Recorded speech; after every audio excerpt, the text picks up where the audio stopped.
Welcome back to On the Same Page. We are on Daf Zayin Amud Beis 7b of Maseches Kiddushin.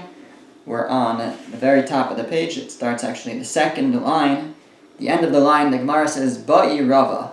Rava posed a question. We've actually had a lot of Rava in the last Amud. First Rava made a bunch of statements, and now he started asking some questions. Now his questions continue. Ba'i Rava, Rava asked, Chatziech b'chatzi pruta if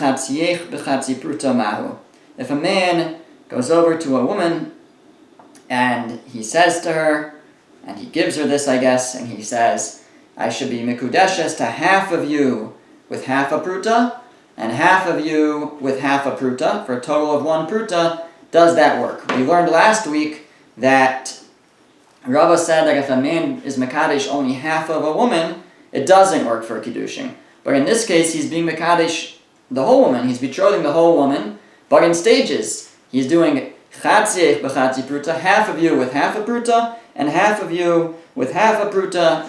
Does that work? Now what's the question? So the Gemara explains, Kivam da amar la chatzi pruta paska, do we say that when he said half a pruta, so he split it up, and so he only tried to be mekadesher with half a pruta, and that's not enough? Or perhaps you can understand that he split her up in a way, since he first tried with half of her, and then only afterwards he did the other half of her. So he split it up. Either he split up the pruta into 2 halves, or he split up the woman into 2 halves. 2 ways to understand this, I think, but either way, he split it in half. Do we say that? And therefore it's not a Kiddushin. Dilma, or maybe we say that Mo nevaholechu. He's just going and counting. He's really not finished yet when he says half. He says, be mekudeshes me with this half and with this half, which is a total of 1. Or be mekudeshes half of you and the other half of you, which is a total of you. So it's not, he's not splitting it up. He's really saying the whole thing. How do we understand it? That was his question. And im timsi lomar mo nevaholechu. Let's say we take the second option, and we say that, in this case, okay, we'll say that it is Kiddushin because we call this, he's just counting. And by the way, some poskim, like the Rambam famously, always paskins, always rules like an imtim tzalomar. Over here, I think it's a machlokes, how we rule. There's a dispute whether it applies over here, the rule, but there is a rule among some of the poskim, the Rambam, I think the Rif also, that whenever the Gemara says imtim tzalomar, if you're going to say, that means they're accepting this position. So according to the Rambam, at least, the Gemara is accepting the position that he's mo nevaholich, but now that he's counting, and in the first case, it would be a good Kiddushin. But now we're faced with another question. What about the following? Chatziech bepruta b'chatziech bepruta mahu. What if instead of saying half a pruta and half a pruta, he says a whole pruta and a whole pruta? I'll be mekadesh you, betroth you, half of you with a pruta, and half of you with a pruta. Does that work? Or, again, do we look at that split somehow? So the Gemara speaks out the question. It says, Mahu, what's the halacha in that case? Kivan da amar la bepruta upruta paskal milse. Do we say that since he said a pruta, he gave her an amount that's the full amount for Kiddushin, but he only gave it to half of her? So do we say that he split it up, he split her up, meaning in the first case where it was half a pruta and half a pruta to half of her and half of her, well there he didn't have enough for Kiddushin. So we understand perhaps that he's building up to something, and he doesn't really mean for the whole thing to be over. He doesn't have in mind that he's only being mekadesh half of her because he didn't even give enough. He gave a half and then a half. So there we suggest, at least imtim tzulomar, we can accept the possibility that maybe he's just building up to a full pruta and to the full woman. But over here he already gave the half a woman a full pruta. So do we say that, and this is different, that once he says a pruta to half of you, that means he has in mind to be mekadesh just half of her, and it's not Kiddushin. Dilma, or maybe kol biyome mo nevaholechu. That as long as it's the same day, so we say he's still counting up. He said, I want to be mekadesh half of you with this pruta and half of you with the other pruta, and that way it will be the whole you, and he's just building up to it, and it is Kiddushin. So again, the Gemara says, and imtim lomar. Now, if we accept that even when he says a whole pruta, as long as it's the same day, so then we can say it's a build-up, he's counting. Imtim lomar kol biyome mona v'holichu. If you want to say that, yes, indeed, when it's on the same day, then we say he's just mona v'holich, he's counting up, and he's really planning to be mekadesh the full woman, and he never had in mind for half. He's saying a half now and the other half now, and he's really having in mind the whole thing. But what if it's not on the same day? Chatzich bepruta hayom, the chatzich bepruta l'machar. If he says, I'm being mekadesh you, half of you today with the pruta, and half of you, he comes tomorrow and says half of you with the pruta, mahu. What do we say in that case? Do we say that kima de amar la l'machar paska? Do we say that since he said tomorrow, that breaks it up, and we don't look at it as counting up if it's on separate days? Odilma, or maybe hachika amarla, maybe what he's really just saying is, yeah, it's all one kiddushin. Kiddushin maschulu mehaidna umigmar lo nigmaru adol machar. Maybe he's saying that the kiddushin's beginning now, but it's not finishing until tomorrow. So now I think I said that he comes the next day, but I think actually that no, it's all happening. It sounds like it's all happening on the same day. But he's saying, I'm going to be mekadesh half of you now and half of you tomorrow. I don't know if he gives it now or he just tells her, or maybe he gives it now that it should take effect the next day. But the two possibilities are that once he splits it into two separate days, we see it as separate, and the kiddushin can't work because he's only being mekadesh half a woman, and half a woman today, half a woman tomorrow, but it's separate. Or maybe even though it's on separate days, we still look at it as like a build-up, and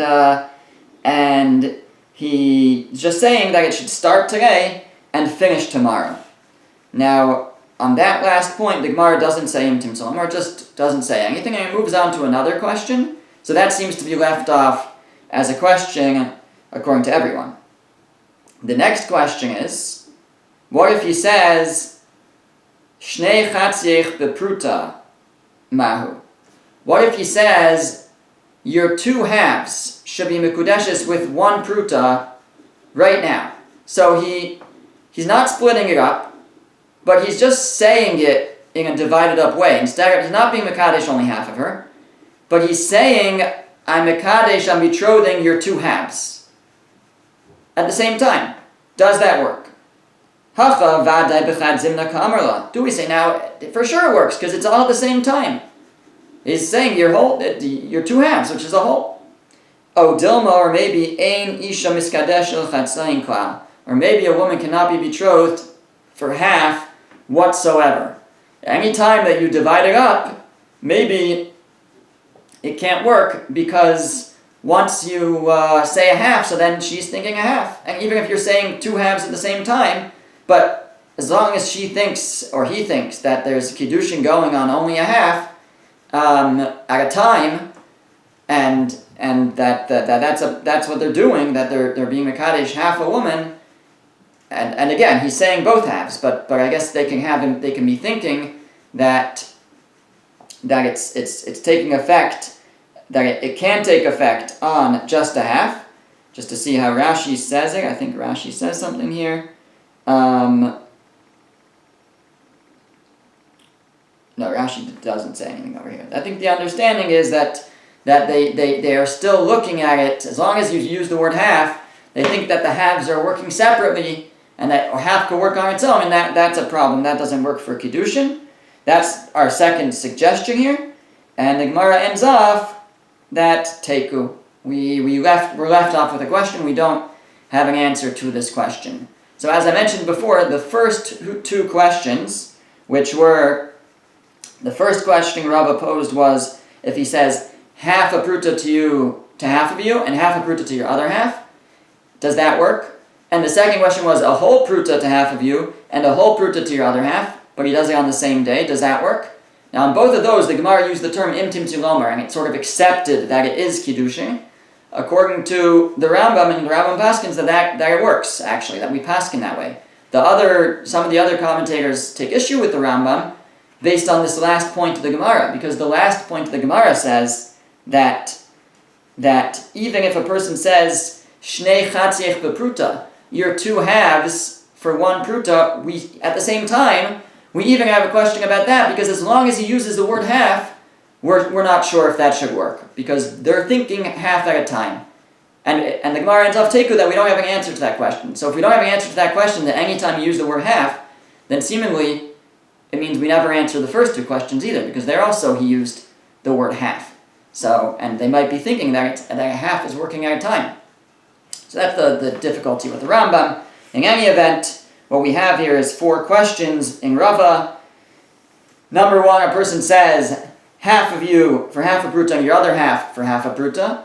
The second question, does that work? The second question was, a person says, half of you for a whole pruta and half of you for a whole pruta, but on the same day, does that work? The third question was, half of you for a whole pruta today and half of you, and the other half of you for a whole pruta tomorrow. Does that work? And the last question was, at the same time he says, you're 2 halves for 1 pruta, does that work? And the Gemara said, teku, we're left with the question. Bai Rava. Now Rava has another question. A man goes over to another man and he says, Shtei benosayich l'shnei banai bepruta mahu. I want to sanctify, betroth your 2 daughters to my 2 sons for a pruta. Does that work? Now a man is able to accept Kiddushin for his daughters if they are ketanim, if they are still not yet adults. A man is not able to sanctify on behalf of his sons, so the sons in this case must have sent him as an agent. They signed him as a shliach, as a messenger. They said, go be mekadesh those 2 sisters for us, 2 brothers, your sons. And he goes, but instead of giving a pruta for each, he wants to give just 1 pruta for both. Does that work? Normally we need a pruta for Kiddushin. That's been the idea the whole time here. You need a pruta for Kiddushin. So here he says, 1 pruta for 2 Kiddushins. Does that work? So what's the question? Asks the Gemara explains, Basar nosing umekabel azlinan v'ha'ika. Do we go by the giver and the receiver, and we have a pruta for the giver and the receiver? In other words, the idea of a pruta is it has to be an amount that's of significance, that a person will have the right mindset to transact. So in this case, the father who's receiving the Kiddushin received a pruta. He got the amount that's significant. And so he can transfer, so to speak, his daughters over. And it doesn't matter if it's 1 or 2, but he received the requisite amount to make a kinyan, to make an acquisition. That's one possibility. We go by just the giver and the receiver, and that there's just 1 giver and 1 receiver, so we only need 1 pruta, even though it's on behalf of 2 pairs. Oh, Dilma, right, the ha'ikka mamona, you have the money here. Oh, Dilma, or maybe Basar did hu azlina. No, we go by the people. The haleka, and you don't have enough, because there's 2 couples here and only 1 pruta. Maybe you need a whole pruta for each kiddushin, each couple. Gemara says, teku. We're left with the question, it's unresolved. Again, in these situations where it's unresolved, we'll treat it like a suffix. If that would happen, we would treat it as a suffix, as a doubt, as an uncertainty. We have to be concerned that maybe the kiddushin worked and maybe it didn't. So either they have to do another kiddushin. If she would go get married in between, you need a get from the second husband and the first husband, as is the usual case when you have a uncertain kiddushin. Bai Rav Papa. Now Rav Papa asks a question. Bitcha uparascha bepruta mahu. A man goes over to another man and he says, I want to acquire your daughter as well as your cow for a pruta. Does that work? Now what's the question here? Mi amrinan, do we say bitcha b'chatzi pruta parascha b'chatzi pruta, that he plans, that when he says I want to acquire your daughter in marriage as well as I also want to acquire your cow, does he mean that I want to acquire your daughter for half a pruta and your cow for half a pruta? In which case, actually, neither transaction will work, because a cow can never be acquired with money. You always need to do an actual kinyan of Mashicha. This is midrabanan, but that's how we paskin, that's how we rule. That you, in order to acquire a movable object, you need to do an actual kinyan, like pulling it or lifting it up. Just paying the money doesn't transact it over. As opposed to Kiddushin, it does. Just the money, the receiving of the money, makes the kinyan happen, makes it happen. So in this case, actually, if he meant half and half, then neither work. Because the cow anyways doesn't work with money, and the Isha, the woman, the Kiddushin, doesn't work with half a pruta. So it would mean that nothing worked. Is that what he meant, and nothing worked? Oh, Dilma, or maybe bitcha bepruta. Maybe what he meant was, I want to acquire your daughter for a whole pruta, which is enough for Kiddushin, and the Kiddushin would work. Uparascha b'meshicha, and I want to acquire your cow separately by pulling it, using a proper kinyan, a proper acquisition. Is that what he meant? Gemara says, Teku. Again, we're left uncertain about this question. Again, the question is, if a person says to another person, a man says to another man, I want to acquire your daughter and your cow for a pruta, does he mean that half a pruta for each, in which case neither works, or does he mean a whole pruta to acquire the daughter in Kiddushin, and the cow I'll acquire separately with the proper kinyan of Meshicha, pulling it, Teku. We're left with that unresolved. Ba'i Rav Ashi, on the heels of that question, Rav Ashi builds on it, and he asks, Bitcha v'karkacha bepruta mahu. What if a person says, I want to acquire your daughter and your land for a pruta? Now, land could be acquired with money. Ma'os is konos. Money acquires land. If a person pays money and the seller receives it, that kinyan makes the money sold.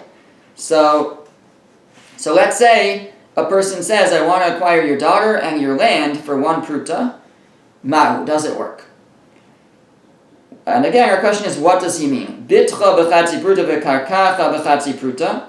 Does he mean that I want to acquire your daughter for half a pruta and your land for half a pruta? In which case, again, I think neither will work, because it's not enough. Half a pruta is not enough for Kiddushin, and it's also, I believe, not enough to make a kinyan on the land. You need at least a pruta, a significant amount of money.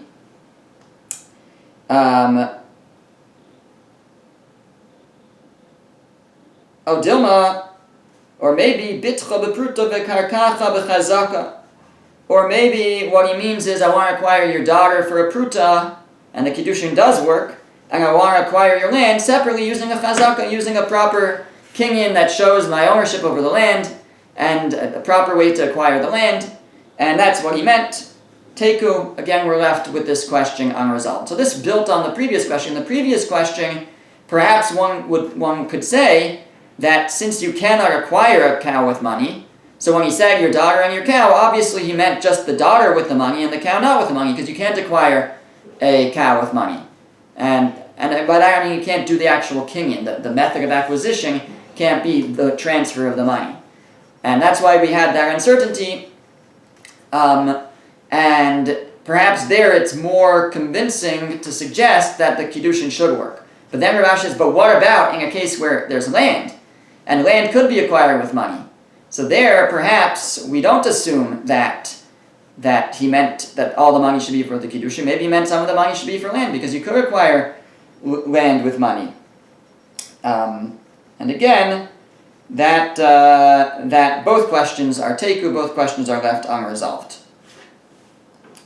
Gemara continues, it tells us a story. Hahu gavra de'akdish b'shirai.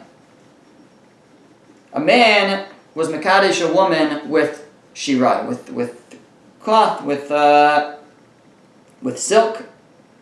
That's the whole story, by the way. Not such an exciting story. There was a man who sanctified his wife, a woman, with silk, with some silk cloth. Rabba Amar lo tzrichi shuma. Rabba says it's not necessary for us to evaluate the value of the silk. Rav Yosef Amar tzrichi shuma. Rav Yosef says we have to evaluate the silk before this Kiddushin can work, for how much it's worth. Says the Gemara, what are they arguing about? Ida Amar la b'koldahu. If he just said, he didn't specify an amount when he gave it to her, he gave her the silk, and this silk is clearly worth more than a pruta, and you don't need to give money, you give shava kesef, something that's of value. So the silk should work for Kiddushin. If he didn't specify an amount, how much it's worth, everybody will agree that you don't need to evaluate the value. because we know that it's worth more than a pruta, and it should work for Kiddushin. And Ida Amar La Chamshin, if he told her it's worth 50 zuz, 50 something, Vilo Shabu Chamshin, but it's not actually worth that. Halo Shabu, it's not worth what he said, and the Kiddushin won't work because she was misled into what she was receiving. If he tells her it's worth 50, but it's only worth 25, the Kiddushin's no good. And there's nothing to argue about. So what are they arguing about as to whether we need to evaluate the value of the silk? Ki pligi da amar chamshin v'shabu chamshin. The case is where he says it's worth 50, and it's true, it is worth 50. Does she need to know that before? Does she need to know that through an evaluation how much it's worth before the Kiddushin? Rabba Amar Lo Tzrichi. Rabba says she doesn't need to know. Lo Tzrichi Shuma. She doesn't need to know. Da Shabu Chamishin. They're worth 50. That's enough. That's plenty. Much more than you need for Kiddushin. So it's fine. Rav Yosef Amar Tzrichi Shuma. Rav Yosef says no. We need to evaluate the value of the silk before.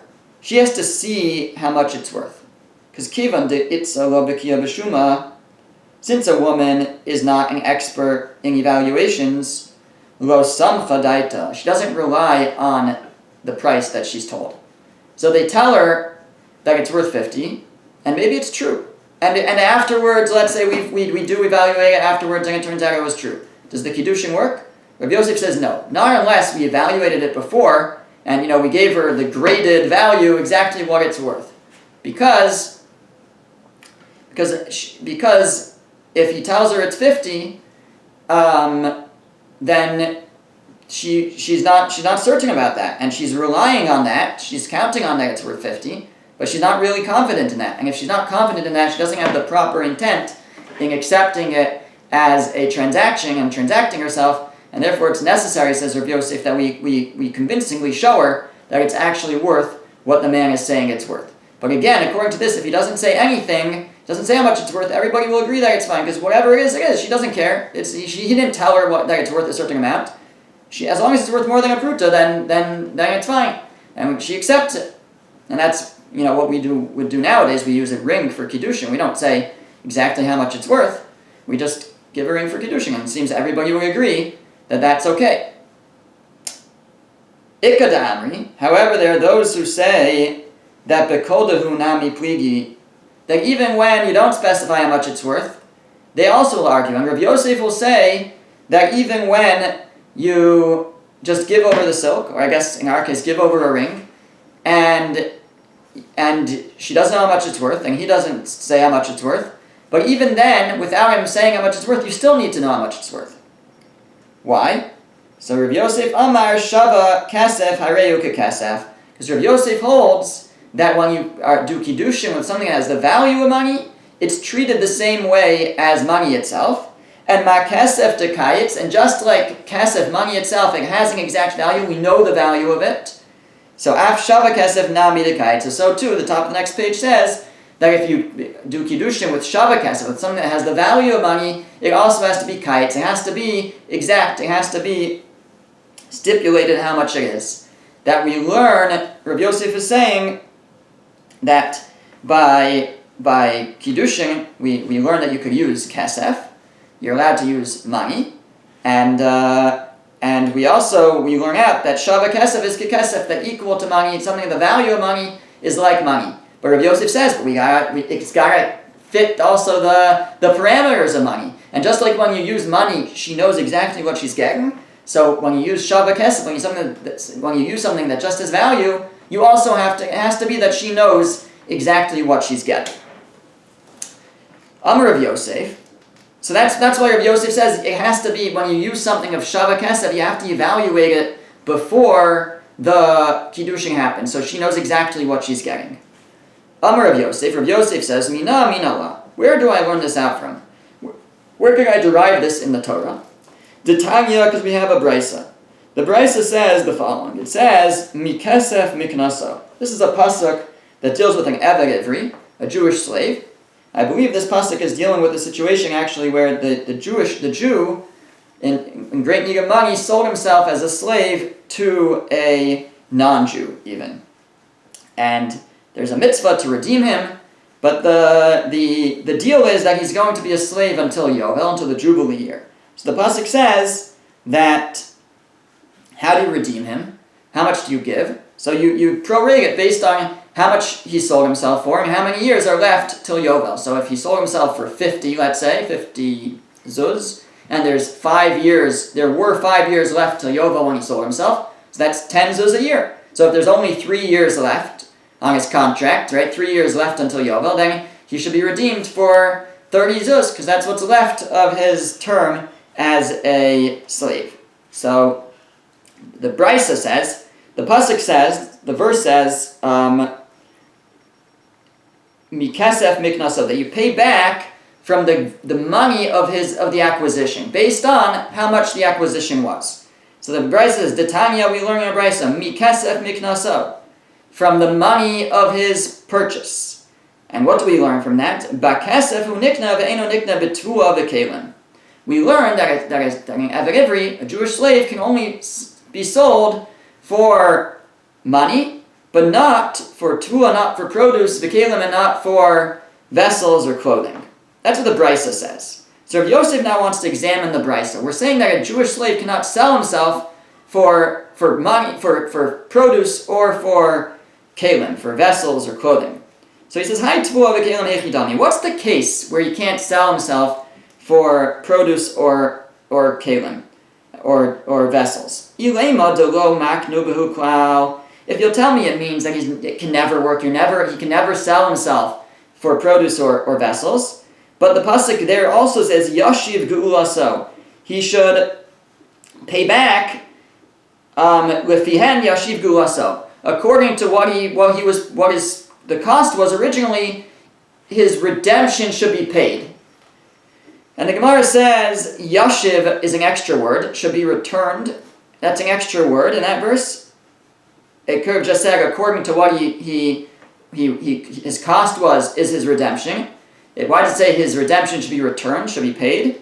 So yashiv gulasam arachmana, it says it should be returned l'rabo shava kesef kekesef. It's to teach me that it doesn't have to be money, but yashiv, this is an extra word, should be returned, teaches me it doesn't have to be money. It could also be shava kesef kekesef. That it just could be something that has the value of money, something of value, and that's in order to pay him back, to buy himself back, to redeem him. So seemingly that's also in his purchase as well, because you're returning that which you were purchased for. So if you're allowed to redeem and for using shava kesef, then it follows that he was able to be purchased also for shava kesef. So we know that you're allowed to purchase this. The Eved Ivri could sell himself. The Jewish slave could sell himself for tevua, for produce, and for kelim, for vessels. So it doesn't mean not at all. So what might it mean? Vida less bu shava pruta. Maybe it means that it's where they're less than a shava pruta. They're less than a pruta, then they can't be used. So then he says, if it's talking about where they're less than a pruta, my irya tevua. Why do you need to speak about tevua, about produce, the kelim and vessels? Afilu kesef nami. Even money also doesn't work for less than a pruta. So we're making a deduction that money works, but not produce and vessels. Now, if those produce and vessels are only where they're less than a pruta, well, money doesn't either work when it's less than a pruta. So it can't be excluding that. Ella, so says Rav Yosef, what is it excluding? Ella lav de isbu shava pruta. It must be that they are worth a pruta. They do have value. So why can't you use them? V'kivan de lo kaitzi lo. The reason is because they weren't evaluated. Really, you could redeem with, or you could sell it. A Eved Ivri could sell himself for produce and vessels, but only where we've evaluated the value. Just like whenever you want to use shava kesef, you want to use something that's the value of money, and use it like money. You have to know the value of that item exactly. It has to have been evaluated. You can't just say what it's worth. You have to know. And similarly, says Rav Yosef, the same will apply to Kiddushin. Ve'idach. Now, what would the other one respond? How would the other opinion learn this brisa? What is it excluding when it says that you can't use produce or vessels to purchase a slave, or for a slave to sell himself? Why not? So the Gemara says, Hachi Kamar. They'll tell you, because they hold that you don't have to evaluate it, so the value. So what is it talking about? Hachi Kamar, B'toras kasef hu nikna, ve'nikna b'toras tuah b'kelim. What it's telling you is that you could be acquired using the transaction of kasef, the transaction of exchange of money, and that would be true also for shava kasef. It doesn't have to be money, it could be something that's just the value of money.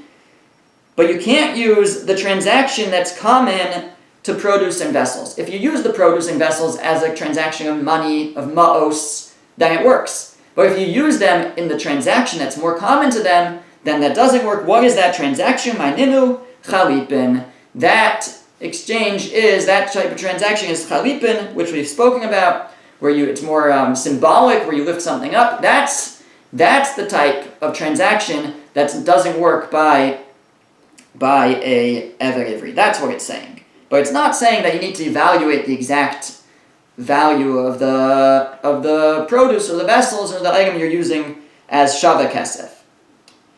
Rav Nachman damar peiros lo avdi chalipin ma'yikol lemeimar.